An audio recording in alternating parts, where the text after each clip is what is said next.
5월 14일 법률방송 로투데이 시작하겠습니다. 일론 머스크 테슬라 최고 경영자가 비트코인을 통한 테슬라 결제를 중단한다고 선언하면서 가상자산, 암호화폐 시장이 발칵 뒤집어졌습니다. 발표를 앞두고 테슬라는 보유 중인 비트코인 일부를 팔아 1억 1천만 달러, 우리 돈으로 1,200억 원 넘는 차익을 올려 먹튀 뒤통수 비판도 거셉니다. 우리나라에서도 광풍 수준의 암호화폐 열풍이 불고 있는데 가상자산 판매 차익에 세금을 부과하네 마네 하는 문제 등으로 시끌시끌합니다. 여기에 가상자산을 규율하는 법이 없어 이런 혼란과 혼선을 더 키우는 측면이 있는데 카카오은행 공동대표이사를 지낸 더불어민주당 이용우 의원이 가상자산업 법안을 대표 발의했습니다. 박아름 기자가 단독 취재했습니다. 국회 정무위원회 소속 이용우 더불어민주당 의원이 지난 7일 대표 발의한 가상자산업 법안입니다. 법안은 제안 이유에서 먼저 최근 비트코인, 이더리움 등 가상자산의 시세가 급등해 이에 대한 관심이 급증하고 있고 투자를 목적으로 한 가상자산 거래도 급속하게 늘고 있다고 밝히고 있습니다. 법안은 그러면서 이에 따라 미국이나 일본 등의 경우엔 법과 제도를 정비하는 등 가상자산업과 가상자산 이용자에 대한 규제와 보호에 나서고 있으나 우리나라는 아직 이러한 법과 제도의 정비가 미흡하다고 지적하고 있습니다. 더구나 최근 가상자산을 매매하던 이용자들이 해킹 사고를 당하고 다단계 판매 등으로 인한 투자 사기 행위가 급증하고 있으나 이에 대한 규정이 없어 가상자산 이용 보호를 위한 법과 제도적 장치 필요성이 제기되고 있다는 것이 이용우 의원의 지적입니다. 법안은 이에 가상자산업의 정의 규정을 마련하고 가상자산 사업자 신고 등에 대한 규정을 신설함과 동시에 가상자산 사업자의 이용자 보호를 위한 의무와 금지 행위 등을 규정함으로써 가상자산 이용자를 두텁게 보호하는 것이라고 제안 이유를 밝히고 있습니다. 근데 가상자산 시장이 있잖아요. 그죠? 그게 금융상품이냐 아니냐는 별도의 문제고요. 네. 현재 거래되고 있는 거래소의 시장 질서를 어떻게 정립할 거냐, 거기에 포커스를 둬서. 구체적으로 법안은 먼저 제2조에서 경제적 가치를 지닌 무형의 자산으로서 전자적으로 거래 또는 이전될 수 있는 전자적 증표와 이에 관한 일체의 권리를 가상자산으로 정의하고 있습니다. 사업자 자격 관련해선 가상자산 거래 사업자가 되려고 하는 자는 금융위원회 인가를 받고 금융위원회에 등록하도록 하고 있습니다. 무인가나 미등록 영업행위, 명의대여는 금지됩니다. 현재 우리나라 코인 시장은 거래 대금이 영원인 시장이 수십 곳에 이를 정도로 가상자산 광풍을 타고 암호화폐 거래소가 우후죽순 난립하고 있습니다. 이렇게 제도 밖에서 난립하고 있는 코인 시장을 제도 안으로 끌어들여서 관리하겠다는 취지입니다. 거래소가 자기가 무인가라고 하는 거는 실제 그게 실체가 있는지 그런 것들 전혀 없는 상태 속에서 그냥 등록만 해놓고 거래를 했는데 실제 그게 유령의 자일지 알 수가 없잖아요. 네. 그러면 고객들이 개입할 가능성이 너무해요. 문제의 소지가 있는 것들을 정비해서. 법안은 이에 따라 가상자산 사업자에 대한 민법상 신의성실 원칙 준수 의무를 명시하며 이해상충 관리 의무와 설명 의무 등을 부과하고 있습니다. 법안은 이와 함께 이용자를 보호하기 위한 다양한 장치를 담았습니다. 가상자산 사업자는 먼저 예치금을 고유자산과 구분해 별도 예치하거나 가상자산 이용자를 위한 보험계약 또는 피해보상계약을 의무적으로 체결해야 합니다.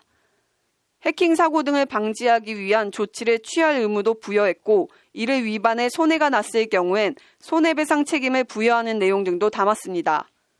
이용자 보호 방안과 함께 가상자산 불법 거래나 범죄 악용 차단책도 함께 포함됐습니다. 방문 판매 등에 대한 법률에 따른 방문 판매나 전화 권유 판매, 다단계 판매, 후원 판매 등을 통한 가상자산 매매 중개는 금지됩니다. 법안은 또 가상자산 사업자에 대한 자금 세탁 방지 의무를 명시하는 한편 본인 확인 의무를 부여하고 있습니다. 불공정 거래 행위 위반에 대한 처벌도 강력합니다. 불공정 거래 행위로 취득한 재산뿐만 아니라 해당 행위를 위하여 제공했거나 제공하려고 한 재산도 몰수하며 몰수할 수 없는 경우에는 그 가액을 추징하도록 하고 있습니다. 재산상 이득을 박탈해 가상자산 불법 거래 동기나 유인을 원천 차단하겠다는 취지입니다. 거래소이니까 시세 조종을 하거나 불공정 거래를 했을 때 처벌할 수 있는 규정, 이렇게 돼서 고객 보호에 일단 초점을 맞추고요. 폰지 사기 가능성이 항상 있기 때문에 그런 것들을 못하게 하는 그런 내용을 같이 가지고 있습니다. 법안은 지난 10일자로 소관 상임위인 국회 정무위와 관련 위원회인 법사위에 회부돼 있습니다. 해당 가상자산업 법안에 대한 의견을 밝히려면 국회 의안정보시스템 입법예고 사이트에 들어가서 의견을 등록하면 됩니다. 법률방송 박아름입니다. 네, 이은우 변호사의 시사법률, 오늘은 성희롱 처벌 얘기해 보겠습니다. 이 변호사님, 먼저 사건 내용부터 볼까요? 네, 안녕하세요. 네. 최근 한 택시 기사가 네. 외국인 여성 승객에게 네. 금전 대가를 지급할 테니 잠자리를 갖자고 제안 아닌 제안을 한 일이 있었습니다. 네. 이 여성 승객은 네. 당연히 이를 거부하고서 네. 네. 경찰에 신고를 하였는데 네. 이렇다 할 수사가 이루어지지 않은 채로 네.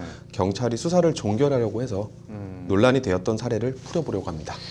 돈 줄 테니 나랑 자자. 그거 뭐 명백한 성희롱으로 보이는데 경찰은 왜 그냥 사건을 종결하려고 한 건가요? 네, 이게 상당히 애매한 측면이 있습니다. 네. 일단 일반적으로 성희롱이란 네. 상대방이 원하지 않는 네. 성적인 말이나 네. 행동을 하여 상대방에게 성적 굴욕감이나 네. 수치심을 느끼게 하는 행위를 의미합니다. 네.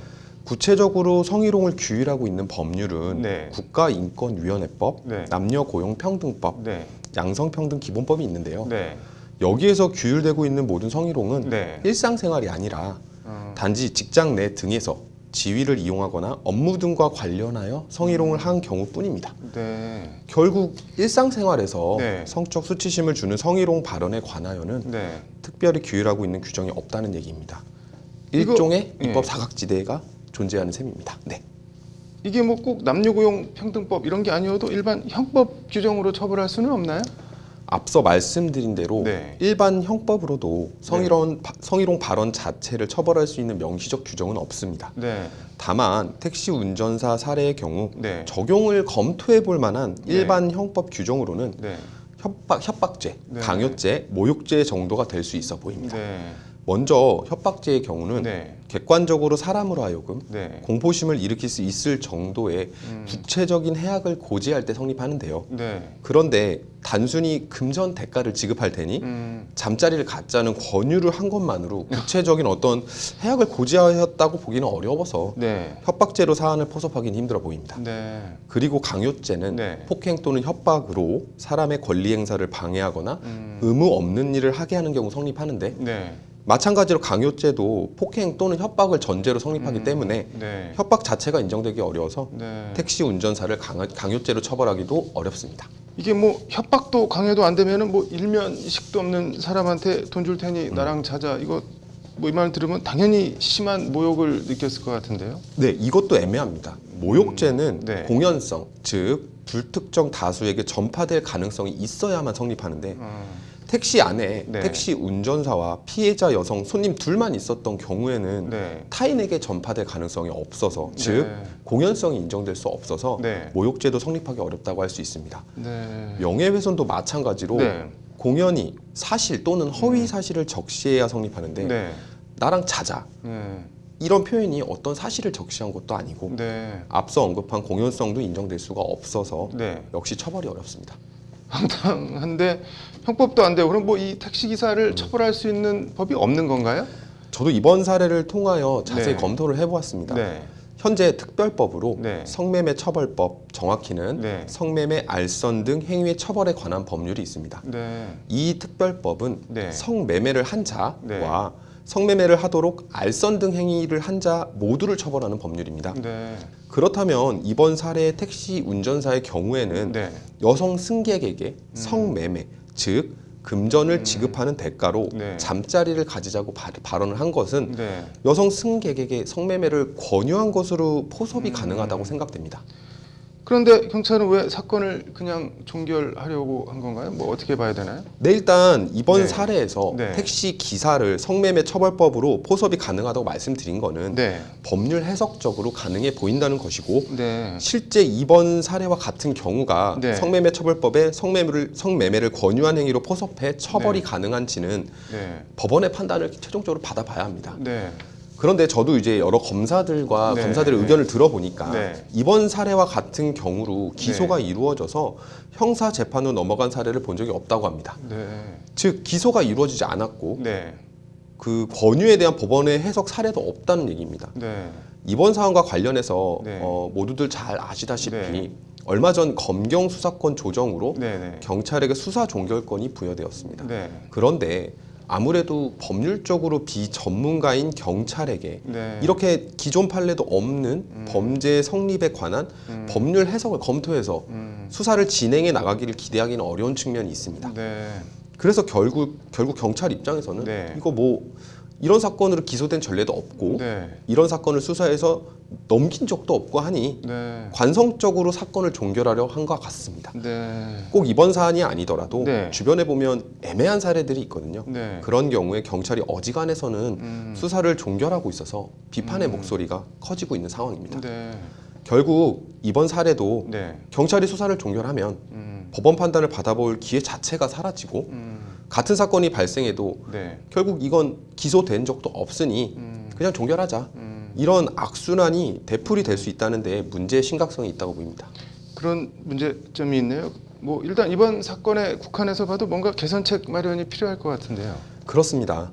현재로서는 네. 이번 사례의 경우도 경찰이 수사를 진행하든 네. 검사가 기소를 하든 네. 어떻게든 법원의 판단을 받아 성매매 권유 해석으로 포섭해 보는 것이 현실적인 방안이라고 생각이 듭니다. 네.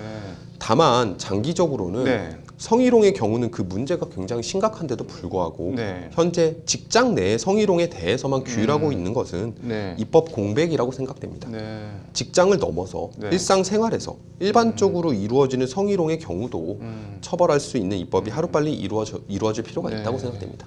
말씀하신 대로 뭐 이런 입법 공백은 조속히 해소돼야 될 것 같네요. 오늘 잘 들었습니다. 네.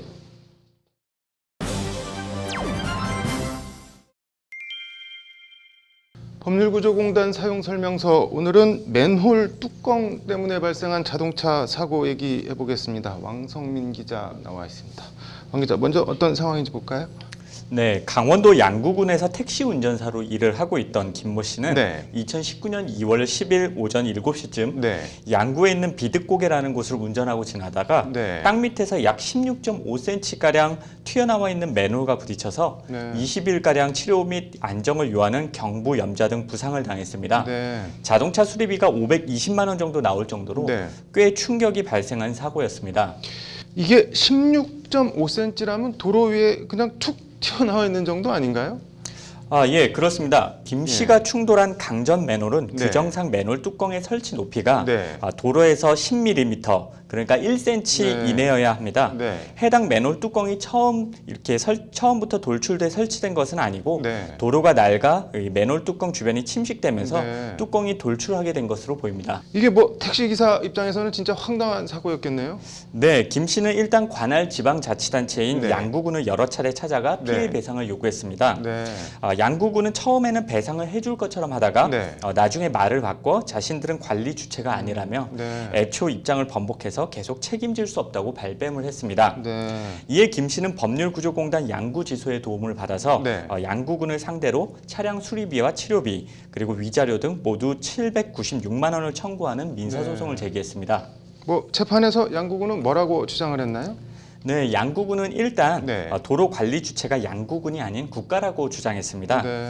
그러면서 맨홀의 설치자 내지 소유자 또한 양구군이 아니고 네. 양구군이 해당 맨홀을 설치했다는 자료도 찾을 수 없다고 주장을 했습니다. 네. 한마디로 양구군이 도로 관리 주체도 아니고 네. 맨홀 설치도 관리 주체도 아닌데 네. 맨홀 뚜껑 사고 책임을 왜 양구군에 물으려고 하는 것이냐 네. 인정할 수 없다는 취지로 주장한 겁니다.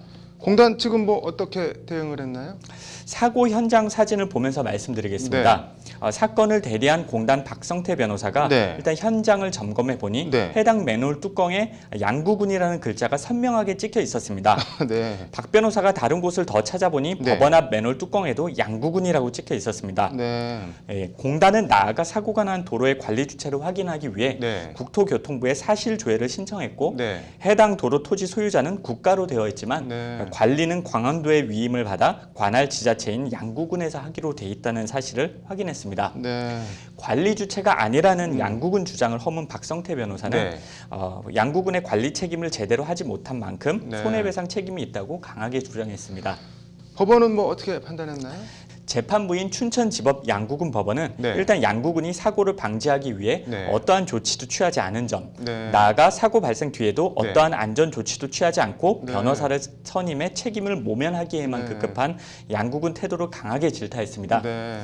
재판부는 이에 양구군 과실로 사고가 발생한 만큼 양구군의 배상 책임이 있다며 네. 양구군은 김 씨에게 400만 원을 배상하라는 화해 공고 결정을 내리면서 사건을 종결했습니다. 네. 이런 사고가 꼭 뭐 양구군에서만 있었을 것 같지는 않은데요. 그렇습니다. 전국 곳곳에서 비슷한 사고가 이어지고 있는데요. 네. 이와 관련 공단 박성태 변호사는 네. 한간 벽지와 노후된 도로가 많은 곳에선 네. 돌출 맨홀로 인한 사고 내지 교통사고가 빈번하다며 향후 유사 사례 발생 시 전부 책임에 가까운 책임을 추궁할 수 있도록 해야 한다고 강조했습니다. 네, 뭐 지자체가 시민 안전은 외면하고 책임 회피에만 급급한 모습 보기 좀 그렇네요. 오늘 잘 들었습니다. 네, 이어서 법조계 소식 전해드리겠습니다. 16개월 된 입양아 정인이를 학대해 숨지게 한 혐의로 구속 기소된 양모 장 씨에 대해 1심 재판부가 비인간적 범행이라며 살인죄를 유죄로 인정해 무기징역을 선고했습니다. 아내의 학대를 방조한 양부한 씨는 징역 5년을 선고받고 법정 구속됐습니다.